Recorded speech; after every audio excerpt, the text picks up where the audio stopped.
Why, hello there folks, it's Admiral Revan here, and today we are catching up with a bit of interesting vibes and everything going on with 11.4 and 11.5, and now we're talking about 11.6. So, just a bit of recap. My friends, we are finally here with the Black event. Has started, and it has been a very interesting experience for those who are unaware. The USS Black, the American destroyer, has finally come back, and now you have the opportunity to go get her. And the Black is a very nice ship to get.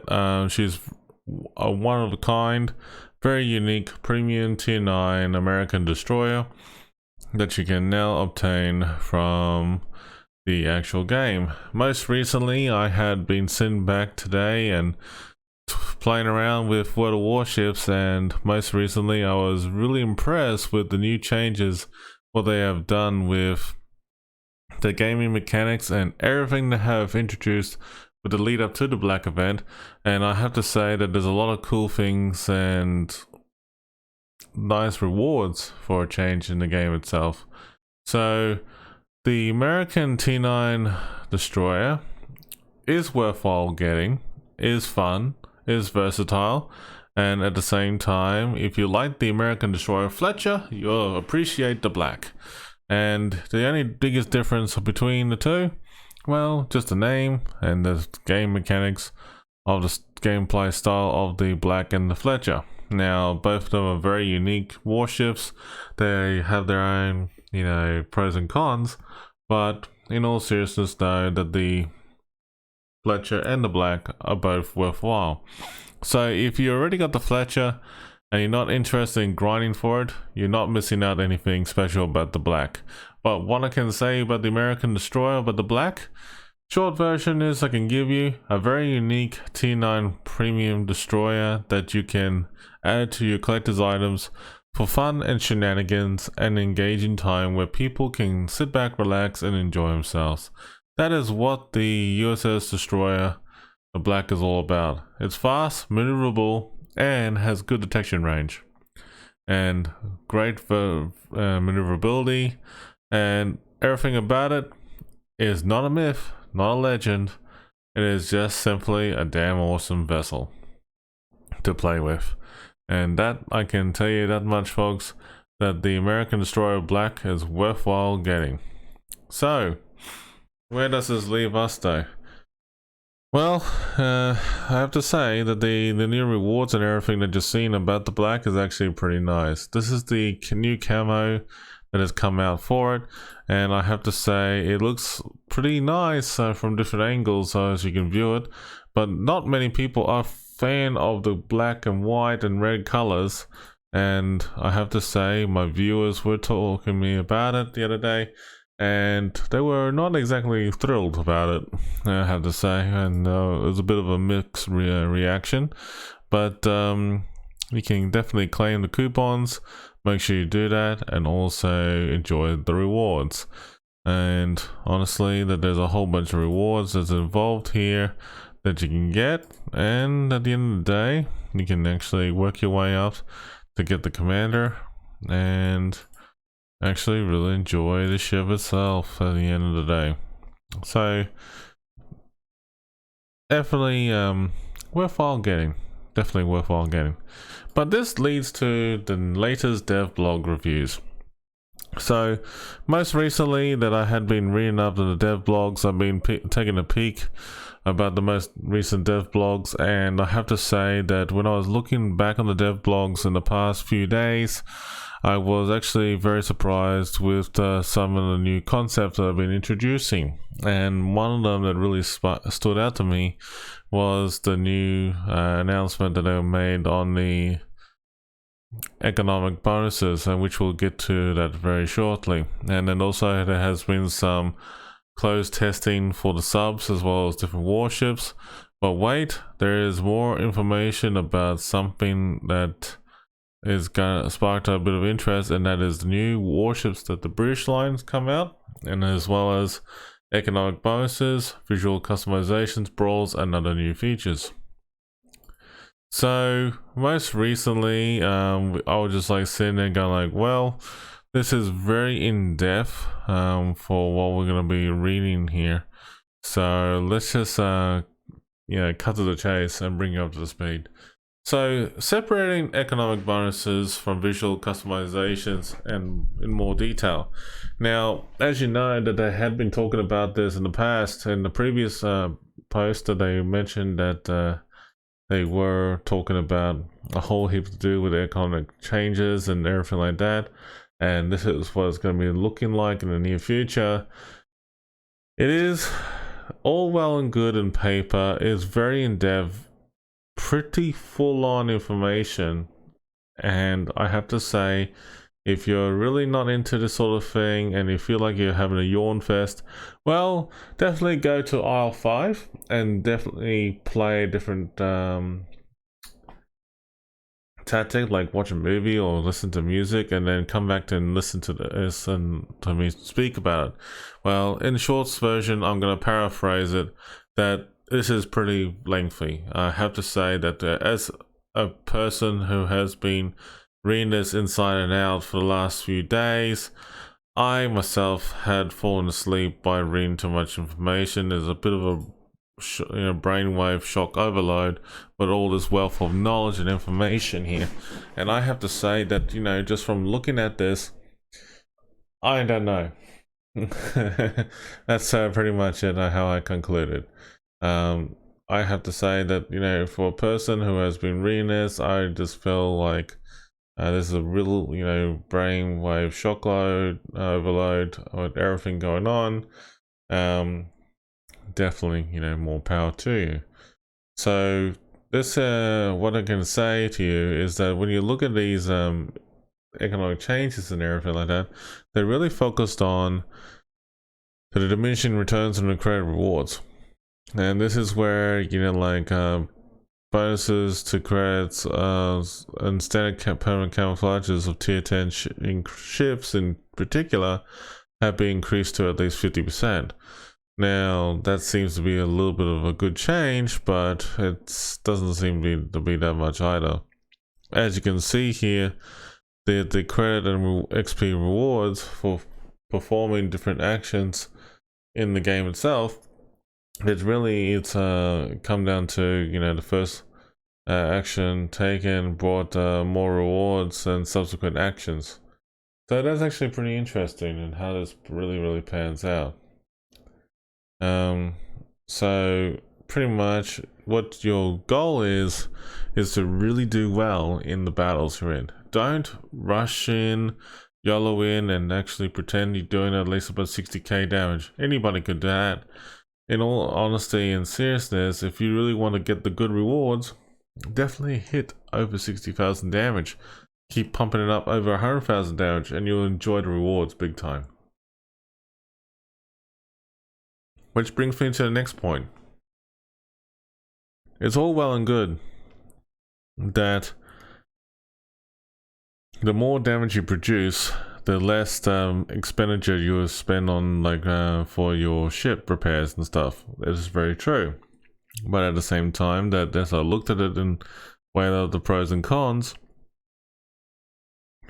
having the special flags and things like that on there in the past will be a little bit different to what it will be now. So it'll be interesting to see how this pans out. We're actually in the middle of wait and see phase about how this really goes in the live stage 11.5. So when the PTS is available, I encourage you, ladies and gentlemen, I encourage you, as a person who has been playing Water Warships for about 7 years now, you should definitely take the opportunity to jump on the PTS as soon as it's available and don't muck around. All right? I mean, I'm being really honest about this because I had people ask me about it so many times and gave me a bit of a negative impression, and they were just going like, Revan, you don't know what you're talking about. Well, I'm sorry to say this, but there are people out there who know exactly what they're referring to, because this is a good time for you, just as any, for you to gather that knowledge right now. And well, this is very interesting to see how the XP rewards, the rewards you get for the signals. As you can see, they give you some examples here, and that's pretty in depth. It really is. I just think that from what you're seeing here, anything can happen in moving forward. Alright, so to give you a fair enough idea about everything that's happening, this is what I have been stressing out to my viewers out there lately, that this is when the countdown of the new latest updates are coming through. Now, as you can see, that PTS 11.6 is actually coming out soon, in less than 14 days. Well, actually, it ends in 14 days, it should be up now. But it's happening in 10 hours.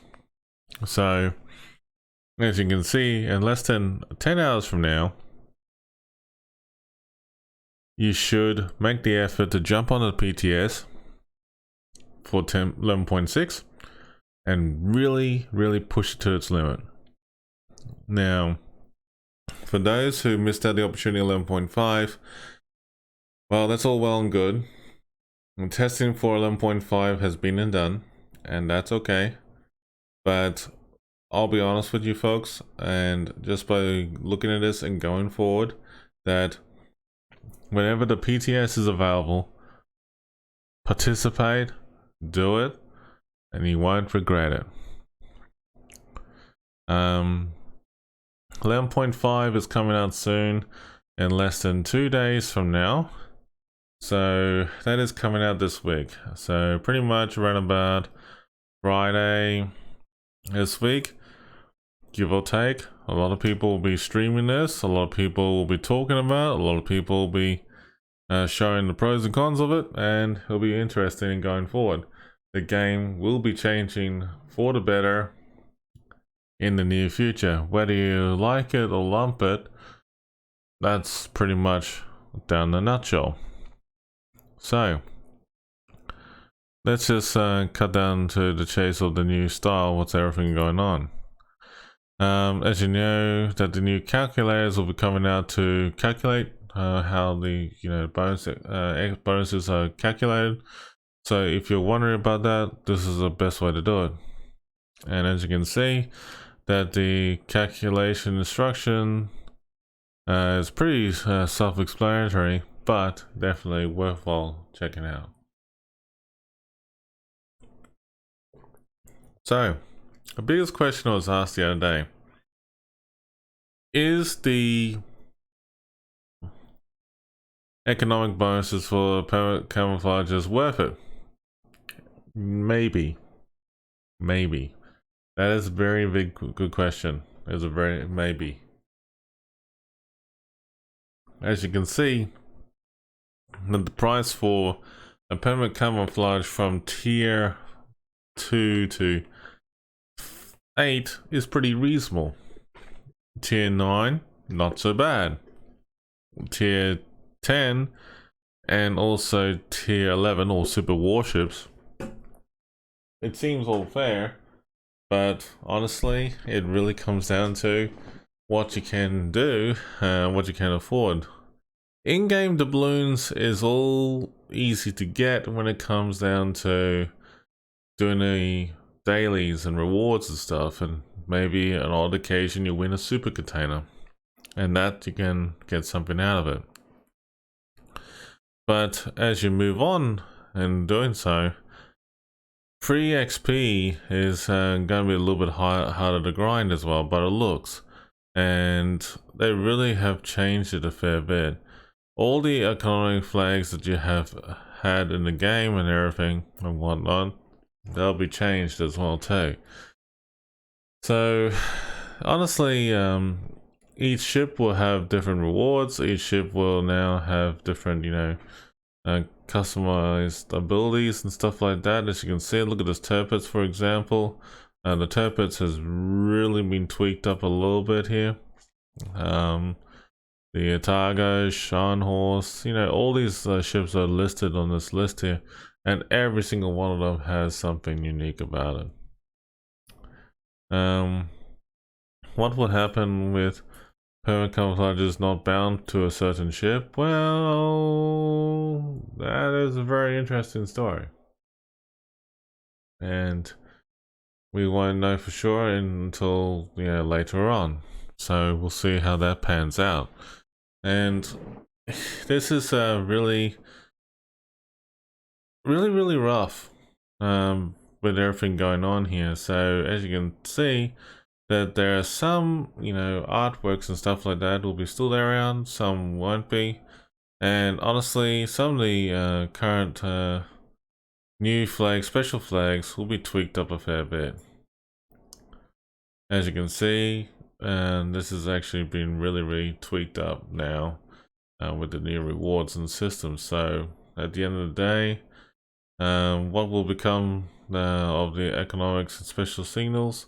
With the release of the update, these signals will be removed from the game. And however, many people like their ships carry a large number of signals. Now we are thinking of different options, additional decorations for ships through various customization elements, and it is too early to talk about any specifics, options or details because they're still only just ideas. However, there is a possibility that signals will be removed from the game, may appear in the future as one of these visual elements. You know, the funny thing about that signals in general for the game itself, I don't mind looking the flags in the game. And to hear that going on, that special signals and flags will be removed, economic and signals in general will be removed, it is, you know, a bit unfortunate because remember back in the World of Warships Armory and also in the World of Warships Premium Shop, there is an option for you to go to a certain area on there and that will take you to where, you know, you can get certain items. Now, for example, that we're not going to go to specials, but we're just going to go to customizations. And as you can see here, there's a whole bunch of containers, but look at this. This is where the economic flags are. So if you have a whole heap of that, do we get compensated for that? It's too early to say. I don't know yet, and that's the real issue that I'm finding as well. Some people have been talking to me about it, thinking that this idea is a heap of crocker beep beep beep beep beep. Well, they're not far wrong, but the thing is that the way I see it is that I have to go with an open mind, and this is really tough for me to justify it, to explain that and agree with it, but it is what it is, and that is pretty much in a nutshell. So moving forward though, I mean, like, we can talk about the closed testing of the test ships that's happened at the moment with the new ships that have been in play for a fair bit. There's a lot of tweaking going on with the Rook, the Duncan, St. Vincent, the Iwami, Aquila, and also the San Diego. Now, I will say this very openly that the British warships are pretty good and submarine, but I can't disclose much about it because due to NDA reasons. But let's just talk about what we can say on this dev blog. In all seriousness, that there is a need for change for how much damage needs to be dealt with and reduced. And anything to do with the firing range of the guns had to be increased, and at the same time that anything to do with some researchable modules or consumables,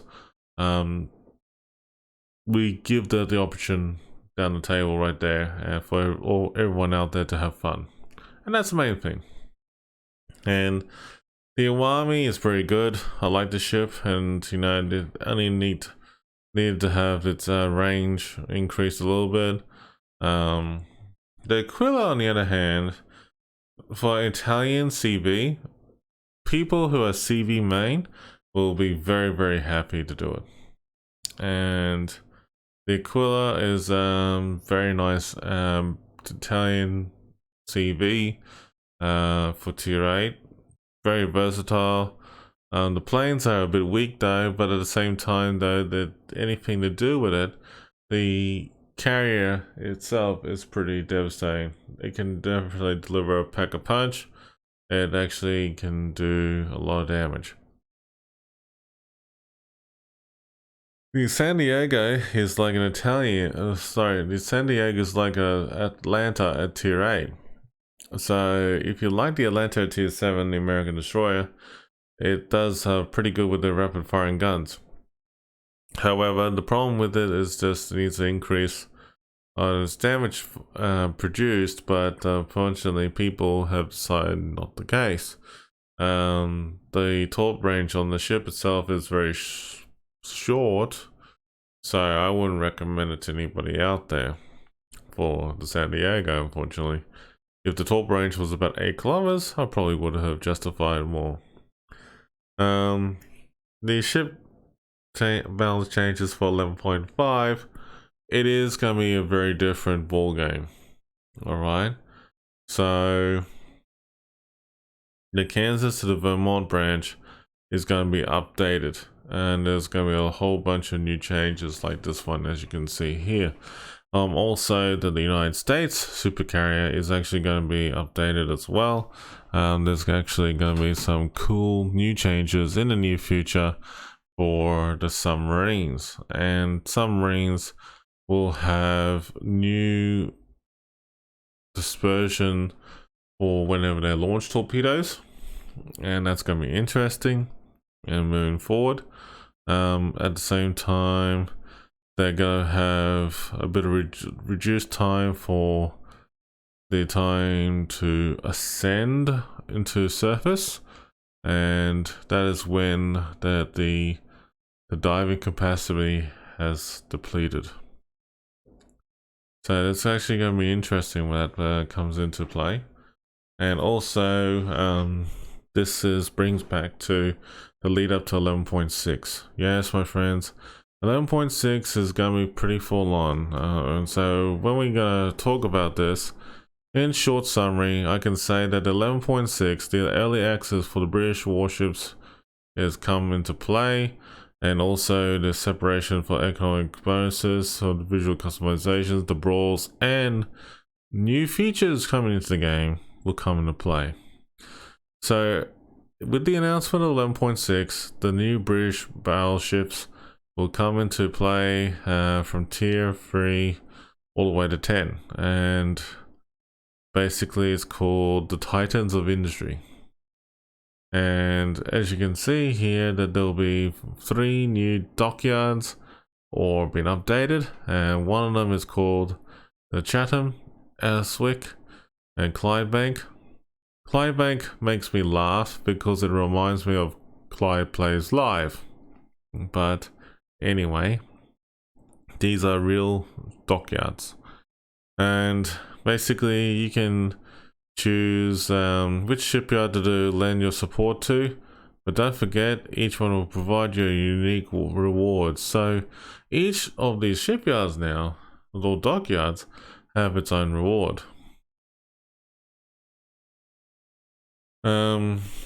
It mentions in here that the Titans of Industry is similar to New Year's Eve or Aircraft Bureau's Rivalry, the Battle of the Beasts, and Clash of Courage events. So that's good to know. And there'll be some tokens, permanent camouflages, and a few other things as well too, which is pretty handy to know. As you can see, that the separation of economic bonuses from customized visual effects will come into play as well, and there'll be a whole heap of changes. As you can see, that if you go back to the previous articles, you will be able to see it. And this is just an example of what will be changing in the near future. And honestly, that is a very in-depth read of what you're going to be going through to go through this. So understand that there's a lot of information to try and soak in a matter of small amount of time. So don't stress. I mean, like, it may look, you know, a bit crazy at first, I will admit, but it will be a while to get used to it. And yeah, it's gonna be good though.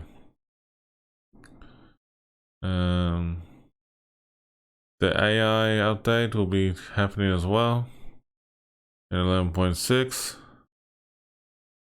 Changes in port. There's a lot of description about that. And also the naval base and Brawls will be coming out as a 2 versus 2 format.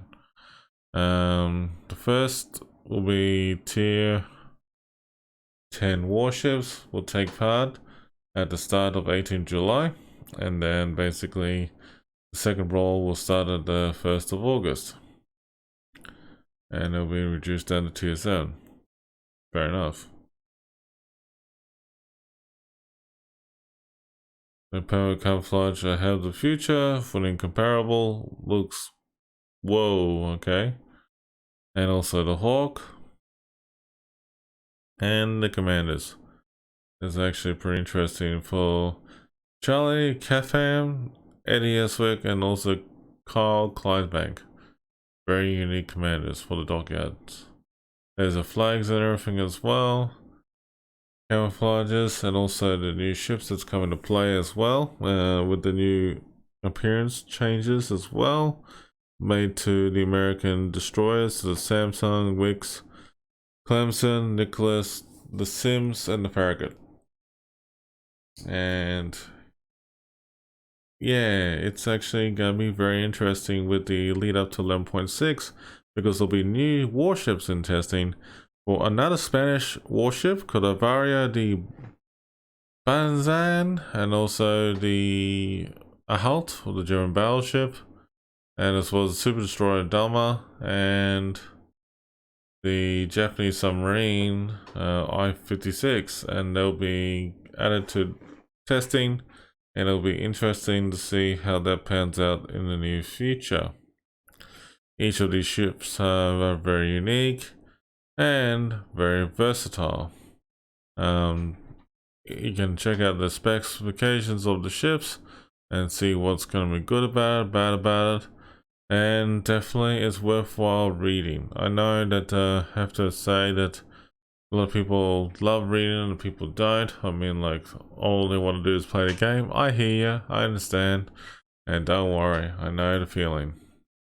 But that is pretty much interesting from here on in, with also the new changes to the submarines. Also the test ships are still a work in progress in 11.5, as you can see. But you know, just understand that submarines will take a while to get out of past testing phase because they're not perfect. And it is a bit interesting standpoint where everything is.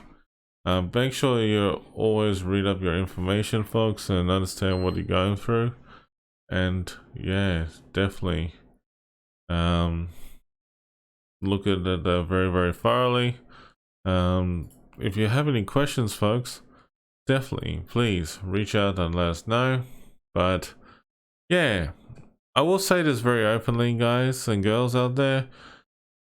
Where the Warships is evolving, there's a lot of changes that's happening in the last, 6 months or so, and wargaming will be working tirelessly towards improving the gameplay and everything, but at the same time that they are actioning things that they promised you in the past, and it'll take a while to get through it.